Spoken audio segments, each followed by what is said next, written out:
le grand dimanche. Alléluia. Que le nom du Seigneur soit béni. Je vous salue dans le nom de Jésus. La troisième mise en garde qui revient dans plusieurs évangiles et dans les épîtres, c'est celle-là qui dit, Matthieu chapitre 24 verset 4, qui dit, Jésus leur répondit, prenez garde que personne ne vous séduise. Souvent nous lisons ce passage mais nous sous-estimons. La majorité des chrétiens croient que parce qu'ils sont sincèrement engagés avec le Seigneur, on ne peut pas les séduire doctrinalement, qu'ils ne peuvent pas tomber sous l'influence d'un esprit et se mettre à faire ce qu'ils n'auraient pas dû faire. Donc, cet esprit, cette petite mentalité entre guillemets d'orgueil, le fait de se croire un peu invulnérable sur le plan spirituel n'est pas la bonne attitude. Si Jésus te dit de faire attention, ça veut dire que tu dois prêter attention. Alléluia. Donc, Matthieu 24, 4, Jésus leur répondit, prenez garde que personne ne vous séduise, car plusieurs viendront sous mon nom, disant c'est moi qui suis le Christ, et ils séduiront beaucoup de gens.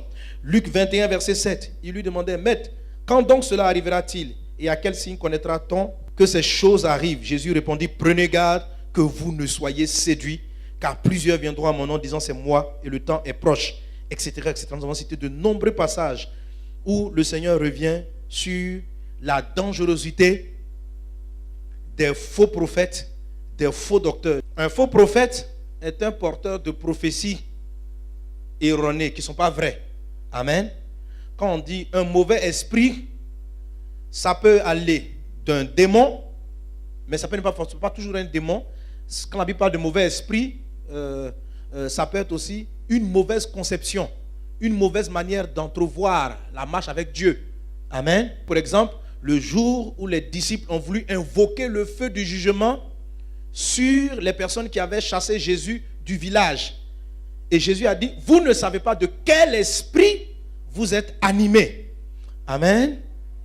Non pas que les disciples ici étaient possédés d'un démon, mais ils étaient sous l'influence d'un esprit du monde qui est que on ne peut pas agresser, c'est-à-dire si quelqu'un t'agresse, tu dois répondre. Et quand on parle de l'influence des faux esprits, il faut faire attention, ne démarquez pas les faux esprits comme étant un groupe de personnes qui sont dans une autre communauté, et puis ceux qui sont dans une bonne communauté, ils sont sous un bon esprit. Non, on peut être dans la bonne communauté, on peut avoir un bon pasteur, mais être soi-même sous l'influence d'un mauvais esprit. Amen. Ou d'une mauvaise manière de voir les choses. Jésus a dit à ses disciples, vous ne savez pas de quel esprit vous êtes animés. Donc il n'était pas en train de dire à des personnes extérieures à lui. Il parlait à ses lieutenants les plus proches. Donc il faut faire attention aux mauvais esprits. C'est délicat. Quand Jésus dit que personne ne vous séduise, séduire, ça veut dire tu vas finir par croire que c'est la bonne manière de faire. Tu vas finir par croire que c'est ce qui est normal. Et c'est en ce sens que tu as été séduit. Et on a vu les conséquences. La Bible dit que si tu te laisses séduire, tu vas perdre le fruit de ton travail.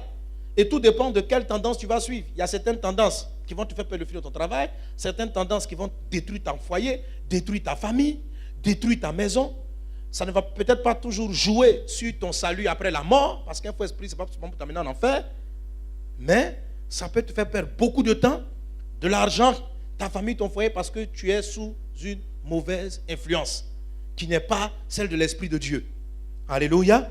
Par exemple, quelqu'un qui croit que, comme la Bible dit, l'homme est le chef de la femme, il doit crier sur elle tous les jours, lui faire des palabres. Mais ce n'est pas l'esprit de Jésus, ça. Amen. Il n'est pas forcément possédé, mais ça, ce n'est pas le caractère de Jésus. Lorsqu'on dit que tu n'as pas l'esprit de Christ, ça veut dire que si Jésus était à ta place, ce ne serait certainement pas sa réaction. Donc, si tu ne réagis pas comme Jésus-Christ aurait réagi dans une telle situation, c'est une influence, soit de l'esprit du monde, soit de l'esprit de ta culture, ou de l'esprit d'un de tes copains, parce que tu as vu que lui, il crie sur sa femme, toi aussi tu veux copier la chose et faire ça dans ta maison, donc tu as été séduit. Alléluia. Quand on parle de l'esprit de Jésus, ça traduit le cœur de Jésus. La façon dont Jésus fonctionne, la manière dont Jésus fait. Et l'esprit est important. Alléluia. La façon dont Jésus fonctionne est très importante. Il ne faut pas vous laisser séduire. Ça, c'est des séductions en tant que mentalité. Maintenant, vous avez des séductions d'esprit qui sont des démons, tels que l'esprit de Python, les esprits d'assujettissement qui veulent te dominer, te coloniser. Ce sont des esprits qui ne sont pas bien. Jésus ne prenait... Il y a des esprits de contrôle. Et il faut faire attention. Même lorsque Dieu vous donne une responsabilité, on te nomme pasteur, on te nomme chef. Si tu penses que ça te donne un pouvoir de contrôler la vie des gens, c'est un esprit de manipulation. Ce n'est pas l'esprit de Christ. Jésus n'a manipulé personne. Non. Jésus présente la parole. Et il te donne l'opportunité de faire un choix. Mais il ne va pas venir contrôler et annihiler tes pensées, tes choix, tes désirs. De sorte que tu n'es pas d'accord. Comment dirais-je? Ce sont ces choix qui sont tes choix. Non. Dieu n'impose pas. Quelqu'un est-il avec moi? Alléluia. Le Seigneur t'explique la vérité. Il te montre le chemin. Mais il va toujours fonctionner avec ce don, cette grâce qu'il a accordée à l'humanité, la liberté de choisir. Il faut que la chose vienne de ton cœur. Alléluia. Ou la chose vienne de par obéissance. Tu dis, comme il me l'a dit, délibérément, je vais suivre sa volonté. Ma chair ne voulait pas, mais j'aime Jésus et je vais faire ce qu'il me dit. Amen. Mais il ne faut pas venir te prendre et puis te contraindre. Même Adam et Ève, les premières personnes, ne les a pas contraints. Il leur donne la liberté de choisir. C'est pourquoi ils avaient le fruit du bien et du mal. Amen, amen, amen. Alors je reviendrai sur quelques exemples pour illustrer ces différents cas. Donc le faux docteur, retenez ceci, un faux docteur, c'est une fausse doctrine. Mais une fausse doctrine, c'est quoi une doctrine? C'est une vérité de la parole qui est corrompue. La meilleure façon de découvrir les fausses doctrines, c'est de connaître la vraie. Une fois que tu maîtrises la celle de Jésus, tu es prêt pour tout. C'est quelque chose à dire, ça c'est pas ce que Jésus a enseigné.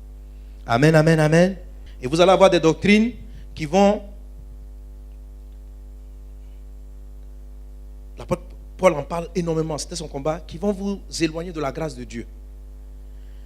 Si vous voulez comprendre la parole de Dieu dans son ensemble, comprenez même d'abord les évangiles, le Nouveau Testament.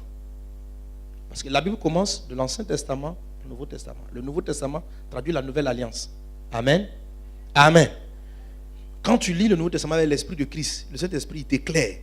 Ça va te permettre de mieux comprendre l'Ancien. Alléluia. Alléluia. Parce que Jésus-Christ est venu apporter un message particulier. Si l'accomplissement n'était pas en Christ et que tout l'Ancien Testament est juste, mais l'Ancien Testament est l'ombre des choses à venir. C'est-à-dire que ce n'est pas l'exactitude. Donc si tu connais Jésus, tu connais le Nouveau Testament, tu comprends pourquoi l'ombre est comme ça. Je vais dire quoi? Si tu regardes mon ombre, tu ne peux pas définir mon teint. Tu peux savoir que c'est un homme. Tu peux te dire, et là même encore tu peux te tromper. Est-ce qu'il est gros? Il est mince? Tu ne peux pas savoir. Mais tu sais qu'il y a quelqu'un. C'est ce qu'on appelle l'ombre. Et la Bible dit que l'Ancien Testament est l'ombre des choses à venir. Alléluia. Alléluia. Et ce n'est pas l'exactitude des choses. Donc, si je veux comprendre Jésus, il faut que je lis le Nouveau Testament. Alors là, je commence à comprendre l'amour. Du coup, quand j'arrive, par exemple, sur un passage qui dit, je vous donne un exemple, qui dit œil pour œil, dent pour dent. C'est écrit dans l'Ancien Testament. Un voleur, s'il a volé, tu peux lui couper la main. En fait, il y a plein de commandements de ce genre. Tout ça, c'est la Bible, mon frère. Alors, quelqu'un peut se lever, venir voir quelqu'un l'a volé. Il dit, il est écrit dans tel passage, Exode tant, verset tant, que, comme je lisais l'histoire, j'ai vu quelqu'un quelque part qui était là et qui vient, qui dit, un homme, ceux qui disent on ne peut pas avoir plusieurs femmes, ils racontent n'importe quoi. David a eu beaucoup de femmes, Salomon a eu 1000 femmes. Voilà, ils sont là. Quand c'est pour lire le livre de David dans les psaumes, ils sont d'accord. On dit David est l'homme de Dieu, l'homme selon le cœur de Dieu. Maintenant il a beaucoup de femmes et ça vous ne voulez pas. Et ils disent maintenant, donc ceux qui ne veulent pas beaucoup de femmes, vous retranchez quelque chose à la parole du Seigneur. Parce que les prophètes avaient, il y en a qui avaient beaucoup de femmes. C'est écrit dans la Bible que Salomon avait 1000 femmes. Vous me suivez? Voilà. Donc, je peux prendre la même Bible, mais c'est pourquoi je vous parle des priorités. Les priorités sont importantes. Amen. D'abord, je dois comprendre le message de Christ. Qu'est-ce que Jésus-Christ enseigne? Quand tu as fini de comprendre, alors, lorsque tu regardes l'ombre, tu comprends mieux. Et tu donnes la vraie interprétation des choses. Amen, amen, amen, amen, amen. Amen. Donc, par exemple, si tu veux dire on doit prendre beaucoup de femmes, Quand tu arrives, quelqu'un pose la question une fois à Jésus. Il dit, Moïse nous a dit, c'est encore écrit, qu'on peut divorcer. Qu'est-ce que toi tu dis? Jésus dit ceci. Moïse a dit ça. Mais au commencement, il n'en était pas ainsi. Moïse a dit, à cause de l'endurcissement de votre cœur. Donc, le commandement de Moïse était un choix dégradé. C'est-à-dire, ce n'était pas la volonté première de Dieu. Mais comme vous êtes compliqué et que le vrai message n'est pas encore arrivé, en attendant, on vous donne un premier avis. Donc, Jésus vient expliquer ce qu'il en est. Amen. Amen. Donc,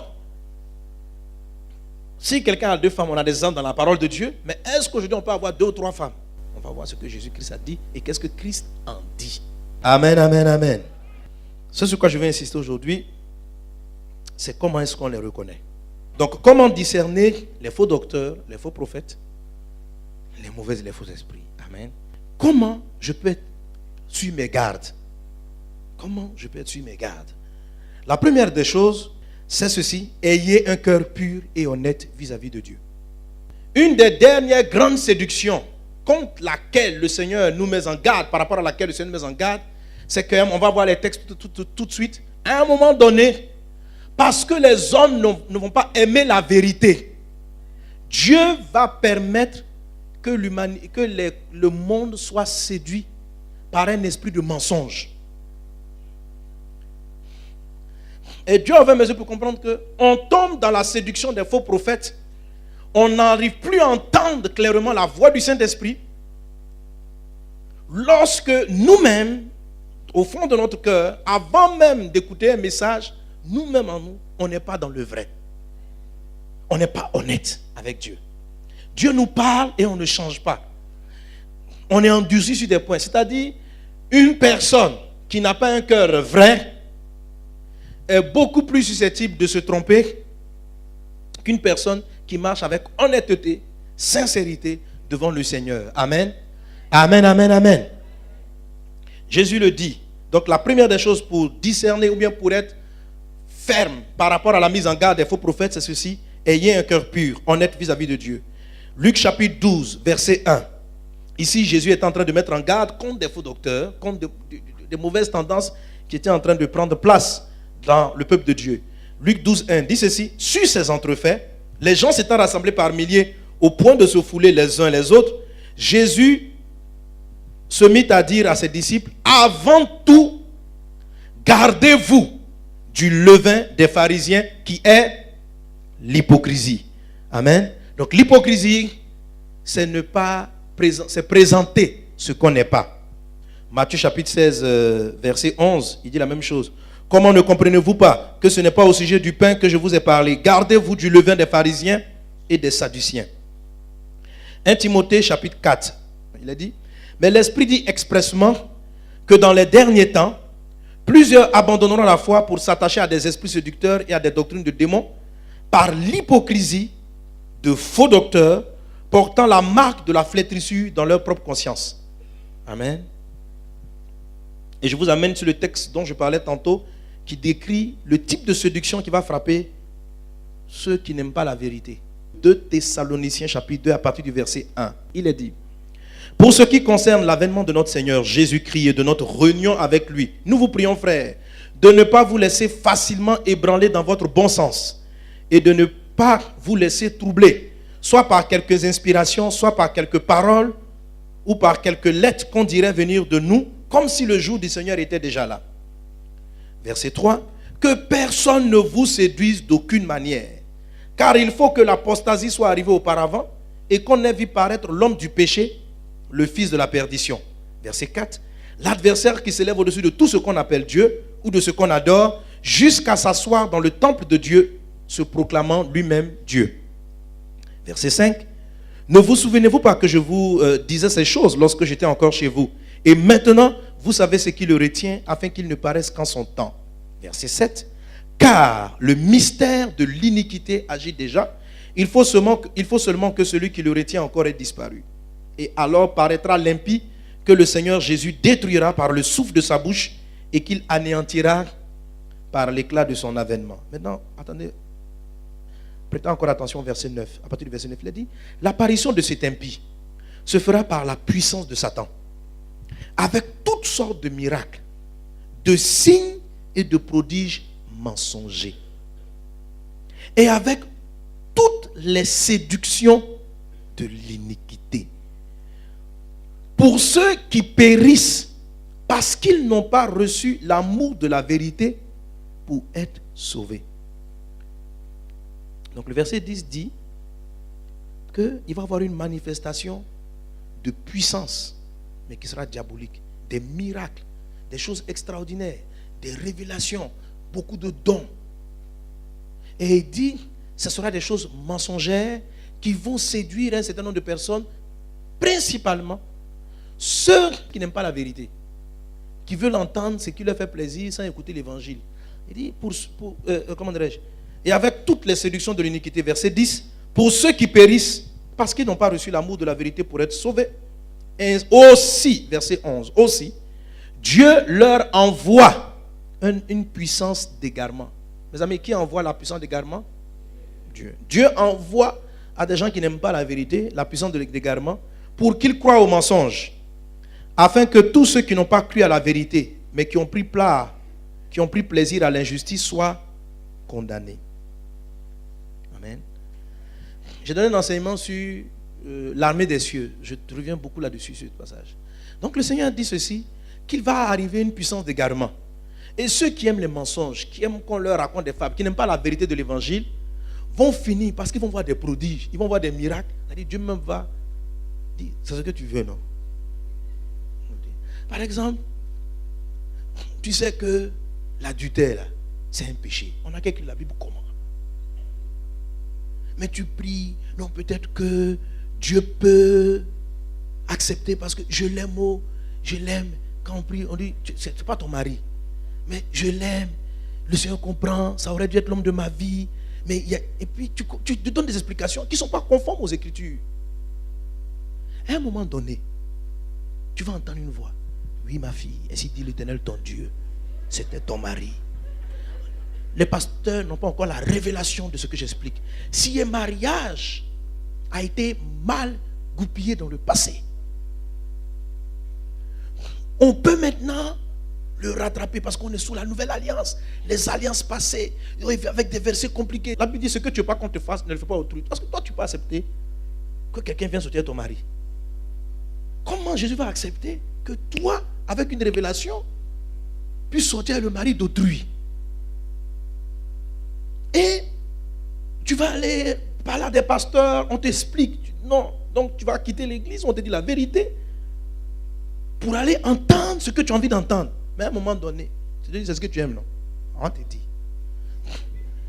Et partout tu vas, tu dis, c'est ton homme, c'est ton homme. Tu dis, oui, je savais. Mon pasteur n'a pas la révélation. Ma soeur, tu es tombé dans l'esprit de l'égarement. Tu n'aimes pas la vérité de l'évangile. Reconnais devant Dieu qu'il y a un péché dans ta vie. Dieu va te délivrer. Dis, Seigneur, je vis mal. Aie compassion de moi. Sois vrai. Mais tu veux que l'évangile, que Dieu change ta vie pour trouver un arrangement. Parce que toi, tu es spirituel. Donc lui, il n'a qu'à se déplacer. Revoir les saintes écritures pour toi. Ce que tu veux va t'arriver. Mais lui, il ne change pas. Sauf que tu auras ce que tu veux.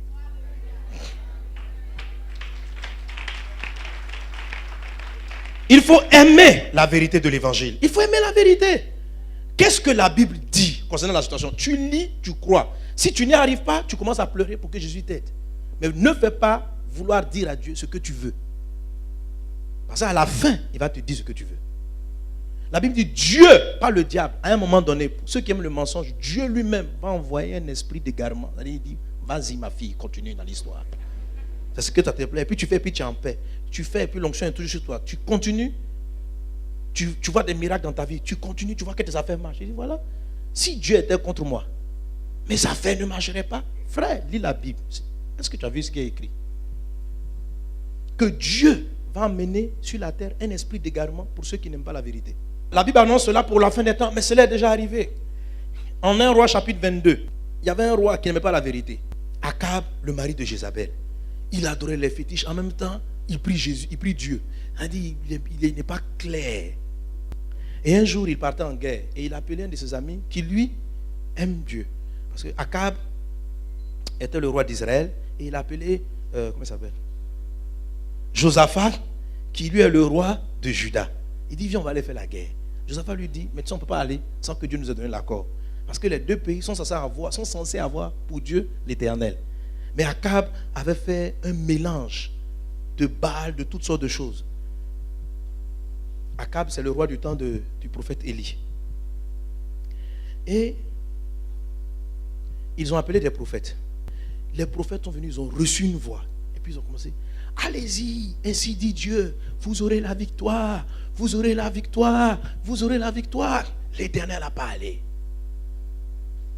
Et on dit Amen. Donc Akab dit à Josaphat, Dieu avec nous, on peut aller. Mais Josaphat était un roi qui aimait Dieu. Il dit, est-ce qu'il n'y a pas un autre prophète qui est différent? Parce que je ne sais pas qu'est-ce qui a attiré son attention. Il dit, il n'y a pas un autre prophète. Et puis Akab réfléchit, il dit, si, il y a un gars, mais je ne l'aime pas du tout. Il s'appelle Michée. Lui, il n'annonce que le malheur. C'est-à-dire que tout ce qu'il dit là, c'est pas bon. Voilà. Mais les prophètes qui sont des prophètes. Hein. Donc, je pense que si les prophètes qui étaient là étaient des prophètes, ça veut dire qu'ils avaient fait leur preuve. Ils avaient déjà donné des vraies paroles de connaissance. Ils avaient déjà annoncé des choses qui sont arrivées. Tout ça, ils avaient tout fait. Mais il y a un qui n'aimait pas particulièrement, il s'appelle Michée. Ils ont appelé Michée. Lorsque Michée est arrivé, on dit, Michée, qu'est-ce que Dieu dit? Michée répond au roi, oui, moi aussi, Dieu me dit, allez-y, vous allez avoir la victoire. Maintenant, Akab, je crois que la façon dont il a vu Michée parler, il a dit que Michée n'est pas sincère. Il dit, Michée, je t'ai toujours dit de me dire la vérité. Qu'est-ce qui va se passer? Michée dit, tu veux ce qui est vrai? Écoute-moi. Et regardez le texte. Et donc, 1 Roi chapitre 22, verset 19, il a dit, et Michée dit, écoute donc la parole de l'Éternel. J'ai vu l'Éternel assis sur son trône, et toute l'armée des cieux se tenant auprès de lui, à sa droite et à sa gauche. Donc écoutez, chers frères, qui est assis? L'Éternel. Ok. Verset 20. Et l'Éternel dit, qui séduira Akab pour qu'il monte à Ramoth en Galade et qu'il y périsse? Il répondit l'un d'une manière, l'autre d'une autre. Et un esprit vint se présenter devant l'Éternel et dit, moi, je le séduirai. L'Éternel lui dit, comment? Il dit, je sortirai, répondit-il. Je serai un esprit de mensonge dans la bouche de tous ces prophètes. L'Éternel dit, tu le séduiras et tu en viendras à bout. Sors et fais ainsi. Et maintenant, verset 23, voici l'Éternel a mis un esprit de mensonge dans la bouche de tous tes prophètes qui sont là. Et l'Éternel a prononcé du mal contre toi. Voilà. Mes amis, Dieu a envoyé un esprit de mensonge. Ce n'est pas le diable. On n'a pas dit, je suis arrivé, j'ai vu Satan. Satan dit, comment on va tuer Akab? On dit, j'ai vu Dieu. Dieu dit, ce gars-là, qui va aller mentir à ses prophètes pour qu'il aille mourir? Il y a un esprit qui va aller le séduire. Il y a un esprit qui vient et dit, moi, quand les prophètes vont invoquer, ils vont dire ce qui n'est pas vrai. Ce n'est pas le diable. Et Dieu a dit à l'esprit, va. Pourquoi? Parce que Akab n'est pas vrai. C'est pourquoi la Bible dit ceci, avant tout, gardez-vous du levain des pharisiens et des sadducéens qui est l'hypocrisie. Soyez vrais. Soyez honnêtes. Et Akab, lorsque Akab a entendu la prophétie, il a dit à Josaphat, je t'avais dit, ce gars-là, il raconte n'importe quoi. D'ailleurs, même il y avait un autre prophète qui était dans le groupe, Kenana, qui a frappé Michée. Qui dit, comment le Saint-Esprit m'a quitté pour aller te parler? Michée dit, tu comprendras. Et on a saisi Michée, on l'a jeté. Et puis il aura dit, au retour, je vais jeter ton cas. Et puis Michée lui répond, si tu reviens de la guerre, c'est que Dieu ne m'a pas parlé.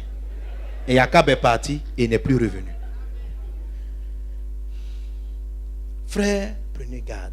Comment vous pourrez éviter une chose comme ça? Pourquoi Josaphat a eu la révélation? Parce que déjà, c'était quelqu'un qui était vrai avec Dieu. Comment Akab s'est-il laissé séduire? Parce que son cœur n'était pas pur. Comment un prophète comme Balaam, dont vous lirez sur un Nombre chapitre 22, et je vous ai parlé la dernière fois, a-t-il été séduit? Son cœur était cupide. Et il voulait faire croire qu'il n'était pas cupide. Vous voyez, Dieu n'aime pas la malhonnêteté. Le Seigneur connaît nos manquements, nos limites. Et il ne faut pas faire semblant devant Dieu. Il faut être honnête. Et invoquer sa grâce afin qu'il change ta vie. Et non essayer de justifier ton péché. Dans Nombre chapitre 22, on vient dire à Balaam, va prophétiser, voici de l'argent, va prophétiser. Il voit l'argent, il dit, quel que soit votre argent, là, si Dieu me dit rien, je ne pars pas. On dit, aucun n'a compris. Il va, il prie, il se lève, il dit, non, Dieu m'a dit de ne pas partir. Les gens partent. Ils augmentent l'argent, et puis ils reviennent. Et ils disent à Balaam, de la part de leur roi qui s'appelle Balak, que personne ne t'empêche. Cette parole est une injure devant Dieu. C'est Dieu qui a dit à Balaam de rester. Et ils disent que personne ne t'empêche de venir faire ce qu'on veut faire. Voilà, même il y a plus d'argent. Balaam leur dit, quel que soit votre or. Oui, il n'est pas honnête. Or, ses yeux ont commencé à briller. Quand il a vu l'argent, ses yeux ont brillé. Il n'est pas vrai. S'il était allé pour dire, Dieu, en ce moment j'ai des besoins. Franchement, mes yeux brillent. Dieu va dire, chasse-les en même temps. Et puis fuis. Parce que là, tu ne peux pas résister, mon fils. Il faut fuir. Il faut fuir. Amen. Donc il dit, non, je vais aller quand même l'invoquer. Mais Dieu ne veut pas changer de parole en 24 heures. Donc il retourne vers le Seigneur. Le Seigneur dit, il faut aller. Donc le lendemain, il se lève. Il dit, bon, comme Dieu m'a dit de venir, je viens. Sur la route, son âne a failli être tué par... Un ange a failli tuer Balaam. Bref, l'âne a parlé. Dieu a ouvert les yeux de Balaam. Il a vu l'ange. Lorsqu'il a vu l'ange, l'ange dit, je t'aurais tué. Balaam lui dit, ah, mais si tu ne voulais pas que j'aille, il fallait me dire. D'ailleurs même, je retourne chez moi. L'ange lui dit, continue, tu peux aller. Alors vous voyez quelqu'un qui n'est pas vrai avec Dieu. Mais Dieu va commencer à le laisser partir selon le mensonge, parce que profondément, son cœur était cupide. Amen. Dans la foi avec le Seigneur, il faut être vrai. Il faut être honnête. Dieu aime les gens sincères. Pas être honnête pour rester dans le mal. Donc vous allez voir les personnes qui jouent au spirituel, qui font comme s'ils savent faire certaines choses. Oh, ils ne le font pas. Qui commencent par dire ce qu'ils ne sont pas. Par mentir. Par se jouer les spirituels pendant qu'ils sont charnels. Par se jouer les hommes de prière pendant qu'ils ne prient pas. Par se jouer les méditeurs de la parole, les conseillers pendant qu'ils ne le sont plus. C'est du mensonge, c'est de l'hypocrisie. Pour faire bonne impression, on ment, on triche. Parce qu'on a une certaine autorité qu'on veut garder. On a un certain nom qu'on veut avoir. Prenez garde à votre cœur. Prenez garde. C'est la première des choses qui va vous rendre susceptible. Donc soyez vrai. Si quelqu'un est sincère, tu vas lui parler. Si quelqu'un est honnête, s'il dit, tu m'as dit ça, telle est ta parole, je vais me soumettre. Je vais me soumettre. Donne-moi ta force. Donne-moi ta capacité. Mais ne sais pas de faire dire à Dieu ce qui n'est pas. Je prie dans le nom de Jésus que nos cœurs soient purs, que nos cœurs soient droits. Amen. Deuxième chose, pour discerner les mauvais esprits, ne vous laissez pas impressionner. Amen. Mais éprouvez-les. Ne vous laissez pas impressionner. Si tu es impressionné par les titres, les diplômes de personnes, tu es susceptible de te laisser séduire par un faux prophète. La personne vient. Qui es-tu? Je suis le prophète, l'archevêque. Et dès qu'il dit qu'il est prophète, il sort une carte pastorale. Déjà, ton esprit même de vigilance, tout ce qu'il va te dire, tu vas vouloir faire. Écoutez, je vous ai dit ceci, quelqu'un qui arrive dans votre maison, parce qu'il y a ce sont pas des hommes de Dieu, ou bien en tout cas ils sont manipulés par un esprit. Quelqu'un arrive, il va te dire comment, à quelle heure, pour manger même, prophète. J'ai jeûné, est-ce que je peux? Non! Dieu dit, on continue. D'accord, amen, j'obéis à Dieu. Non, ça c'est de la... Tu es en train d'être manipulé. Tu es intimidé. Si c'est quelqu'un qui est bien, gloire à Dieu, mais si tu tombes sur un faux prophète, tu es mal. Il vient, j'ai une révélation. Fais une offrande sacrificielle. Et quand tu ne fais pas, Dieu n'est pas content. C'est un voleur, manipulateur, un vrai escroc. N'ayez pas peur des titres pastoraux. Respectez les hommes de Dieu, honorez-les, mais ne soyez pas intimidés au point où tu perds tes moyens.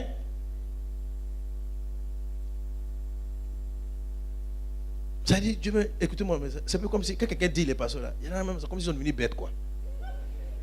Non, mais ça dit, si tu attrapes, Dieu va vouloir te gifler. Il a dit, ah mon frère, toi aussi.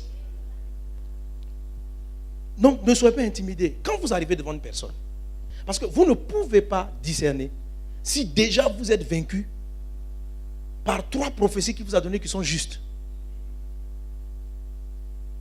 Et non, il m'a dit ça, ça s'est produit. Il m'a dit ça, ça s'est produit. Donc tout ce qu'il dira, je prendrai. Et maintenant tu la parles. Non.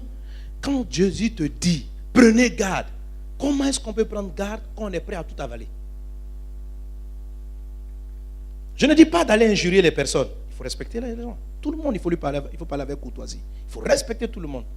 Mais, lorsque tu commences à avoir par exemple un esprit, parce qu'il y a plein de gens qui sont manipulateurs, qui viennent te manipuler, te dire comment vous devez manger, à quelle heure vous devez dormir à la maison, à quelle heure vous devez vous réveiller, quand vous devez gêner. Et il y en a qui... Et puis, donc, tellement ça... Il y a des personnes qui sont devenues tellement fragiles, comme des enfants. Il ne peut plus rien faire. Ils veulent sortir de la maison, il faut appeler le prophète. Prophète,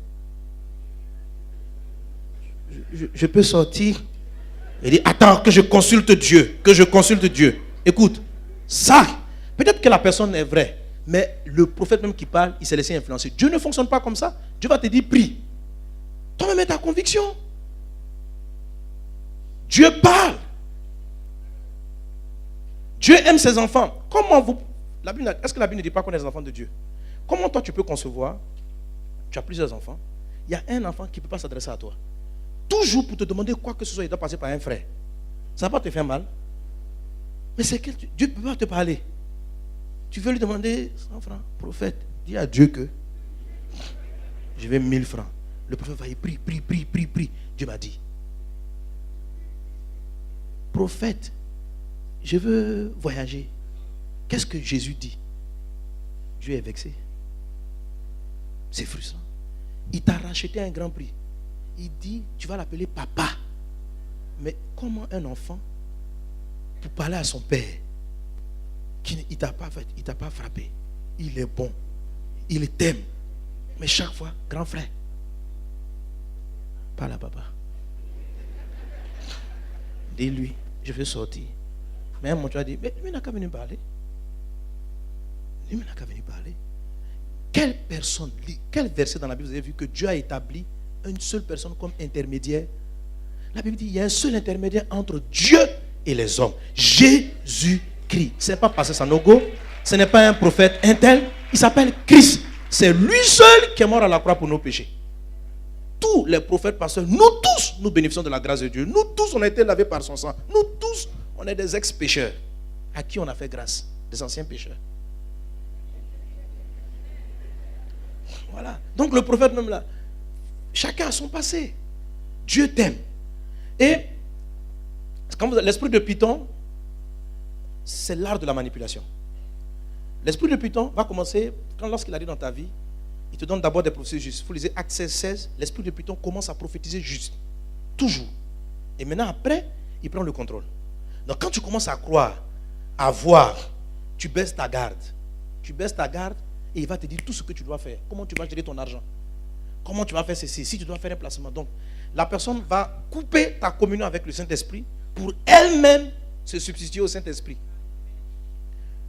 Un homme de Dieu, la parole de Dieu, va plutôt t'éduquer à aller vers le Seigneur, à connaître ton papa, à connaître ton Dieu et à marcher avec lui. Non pas à se présenter comme la directive de Dieu pour ta vie. Lorsqu'on est nouveau dans la foi, effectivement, on ne connaît pas vraiment le Seigneur. On ne sait pas trop comment s'approcher de lui. C'est normal. On a des tuteurs, des personnes qui vont nous diriger. Mais un homme de Dieu, l'Esprit de Dieu, de tout pasteur, de tout prophète, c'est d'amener les gens vers Dieu et non vers eux. C'est de t'amener à servir et à adorer le Seigneur et non le serviteur du Seigneur. Amen. C'est pourquoi il dit 1 Jean chapitre 4 verset 1. Bien-aimés, n'ajoutez pas foi à tout esprit, mais éprouvez-les pour savoir s'ils sont de Dieu. Car plusieurs faux prophètes sont venus dans le monde. L'apôtre Paul peut dire ceci. Non pas qu'il y ait un autre évangile, Mais il y a des gens qui vous troublent et qui veulent renverser l'évangile de Christ. Mais quand nous-mêmes, quand un ange du ciel annoncerait un autre évangile que celui que nous vous avons prêché, qu'il soit anathème. Donc, là, l'apôtre Paul met la barre haute. Paul dit, même si moi-même, l'apôtre Paul, si tu vois un ange du ciel, n'a pas dit un démon, qui vient t'expliquer autre chose que ce que la Bible dit, il faut le chasser. Or, la plupart des Écritures du Nouveau Testament, c'est Paul qui les a rédigées. Il dit, si moi, je remets en cause les Saintes Écritures, ne me reçois pas. Que je sois anathème. Donc, c'est ce qu'il est en train d'expliquer. Que même Paul ou un ange, donc on ne peut pas se fier à des visions nocturnes. Pour dire Dieu m'a dit. La parole de Dieu est la parole de Dieu. Même si tu dors, tu pries, tu fais un rêve, ou un ange vient te prendre, il te dit, voici la nouvelle vérité de l'évangile. Que ce n'est pas conforme à la Bible, dit tu es un démon.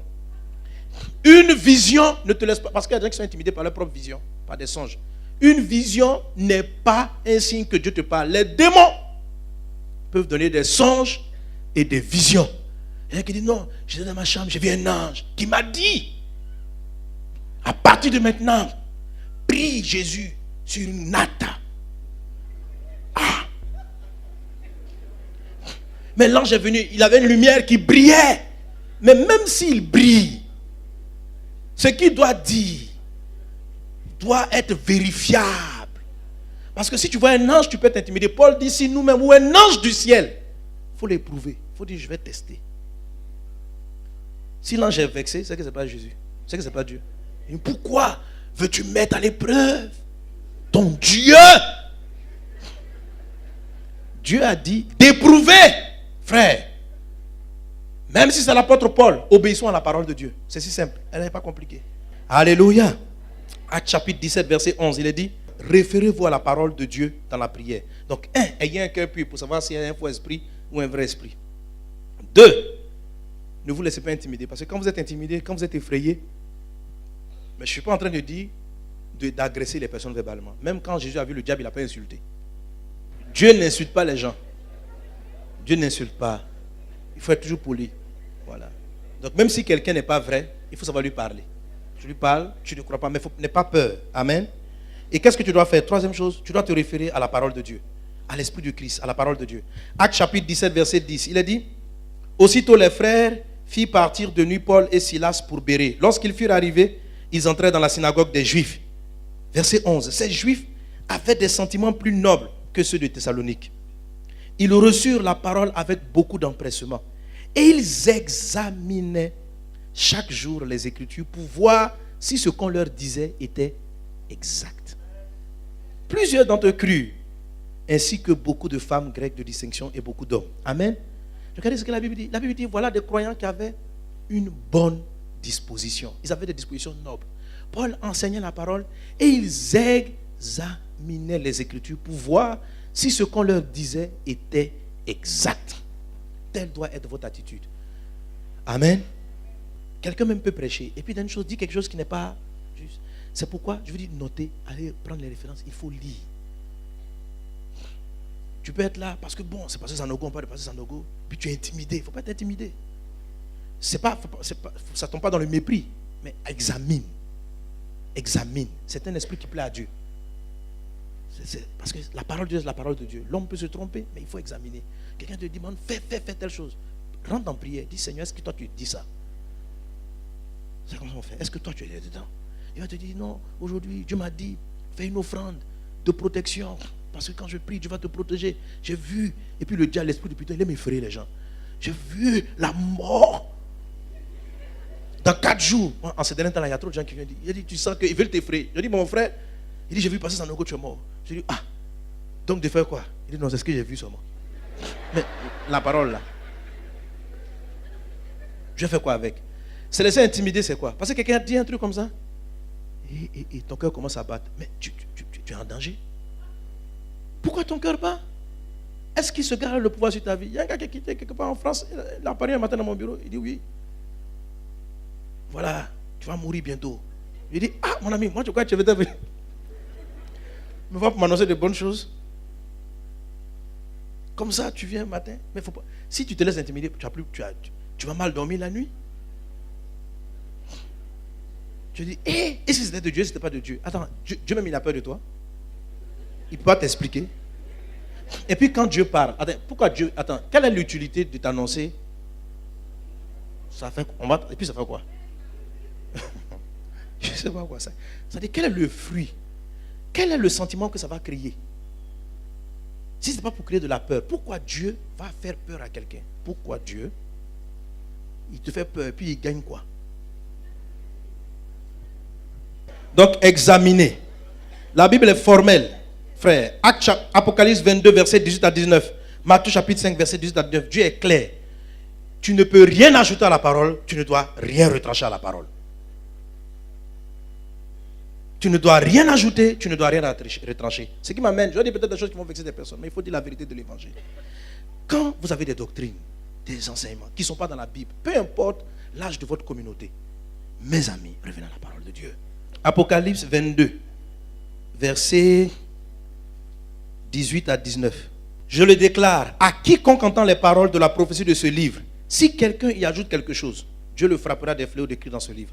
Si quelqu'un retranche quelque chose des paroles du livre de cette prophétie, Dieu retranchera sa part de l'arbre de vie et de la ville sainte décrite dans ce livre. Frère, à bon attendeur, salut. Amen. Je te le dis dans tout l'amour de Jésus. Alléluia. Et le quatrième et dernier point qui nous aide à avoir la victoire, c'est considérer le fruit de la vie. Le fruit. Matthieu chapitre 7, verset 15 dit ceci. Gardez-vous des faux prophètes. Ils viennent vers vous en vêtements de brebis, mais au-dedans ce sont des loups ravisseurs. Verset 16. Vous les reconnaîtrez à leurs fruits.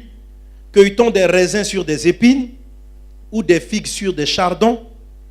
Verset 17. Tout bon arbre porte de bons fruits, mais le mauvais arbre porte de mauvais fruits.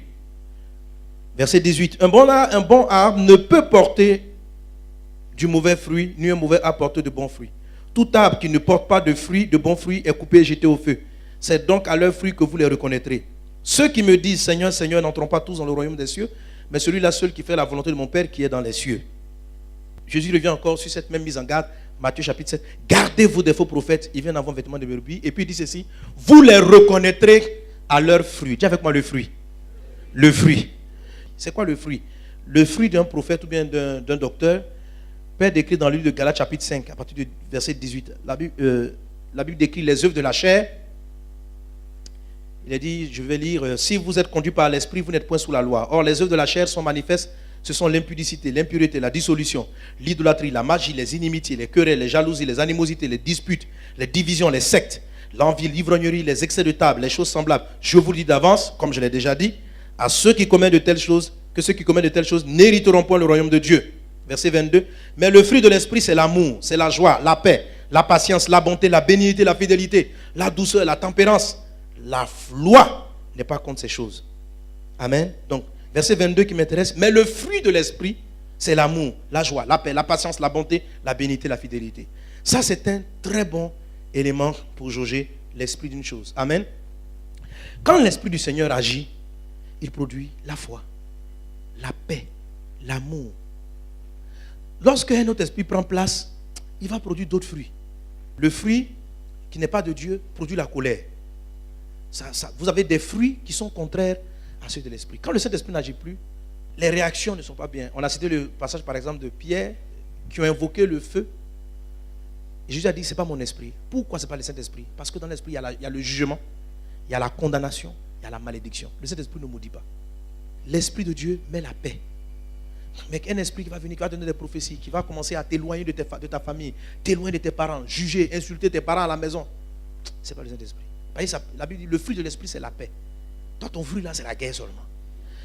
La Bible dit, vos parents vont vous chasser. Mais ce n'est pas toi qui vas les chasser. On dit, à cause de mon nom, on va vous chasser. Mais il y a des personnes, l'esprit là, vous dit, chasse-les. Et aime les gens. Amen. Corrige les personnes s'ils ont fait des erreurs. Amen. Prends des dispositions peut-être pour les améliorer. Ok. Mais quand c'est là, tu sens que quand tu fais ça là, juste ton cœur, tu n'es pas en paix. C'est pourquoi je dis, faites attention, l'esprit n'effraie pas. Quand les gens viennent et puis donnent, la Bible dit, le fruit de l'esprit, c'est la foi. Demandez à Dieu, invoquez le Seigneur, et le Seigneur vous conduira, vous aidera. N'ayez pas foi en tout esprit, mais éprouvez-les. Si vous le faites, Dieu va vous parler. Dieu va vous indiquer. Dieu va vous parler. C'est pour vous dire, la vigilance en Dieu doit être continue. Ne vous croyez pas géant. Et soyez humble, allez prier devant le Seigneur. Il y a des fois, vous marchez avec de bons dieux, mais il y a une tendance qui vient au milieu qui n'est pas forcément celle de Dieu.